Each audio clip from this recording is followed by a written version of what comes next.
സൽമാനുൽ ഫാരിസി എന്ന പ്രവാചകൻ്റെ ശിഷ്യനോട് പ്രവാചകൻ പറയുന്ന തഹജ്ജുദ് നമസ്കാരത്തിൻ്റെ 5 പ്രത്യേകതകളുണ്ട്.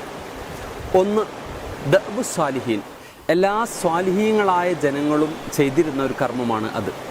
രണ്ടാമത്തത്, മഖറബത്തുൻ ഇലാ റബ്ബിക്കും, അള്ളാഹുവിലേക്ക് വളരെയധികം അടുക്കാൻ സാധിക്കും. മുകഫിറത്തുൽ ലിസ്സയ്യാത്ത്, നിങ്ങളുടെ പാപങ്ങളൊക്കെ അള്ളാഹു പൊറുത്തു തരും.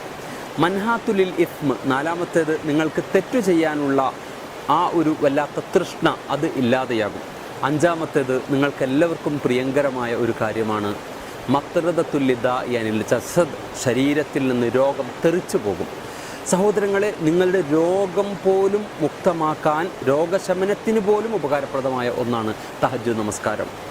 വഅലം, അറിയുക, റസൂൽ പറഞ്ഞു, അന്ന ശറഫൽ മുഅ്മിൻ ഖിയാമുൽ ലൈൽ, വിശ്വാസിയുടെ ഒരു ഷറഫ് എന്ന് പറയുന്നത്, മഹത്വം എന്ന് പറയുന്നത്, അവൻ്റെ ഡിഗ്നിറ്റി എന്നത് തഹജ്ജുദിൽ കിടക്കുന്നു എന്ന് നബി സല്ലല്ലാഹു അലൈഹി വസല്ലമ പറയുന്നുണ്ട്.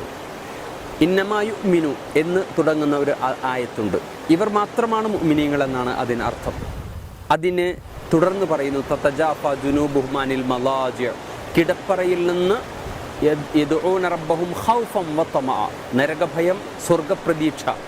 അങ്ങനെ അവർ അവരുടെ പാർശ്വത്തെ കിടന്നുറങ്ങുമ്പോൾ ശരീരത്തെ അടർത്തി മാറ്റി അവർ രാത്രി തഹജ്ജുദ് നമസ്കരിക്കും. പാതിരാക്കൊന്നും എഴുന്നേക്കേണ്ട കാര്യമില്ല.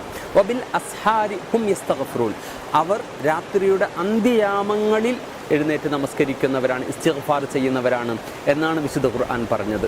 വഇബാദുർ റഹ്മാൻ, കാരുണ്യവാനായ അള്ളാഹുവിൻ്റെ ദാസൻ്റെ പ്രത്യേകതകൾ പറയുന്നിടത്ത് അള്ളാഹു പറയുന്നുണ്ട്, വല്ലദീന യബീതൂന റബ്ബിഹിം സുജ്ജദൻ വഖിയാമ, അവർ രാത്രി എഴുന്നേറ്റ് അള്ളാഹുവിൽ സുജൂദിൽ കിടന്നുകൊണ്ട് പ്രാർത്ഥിക്കുന്നവരാണ്.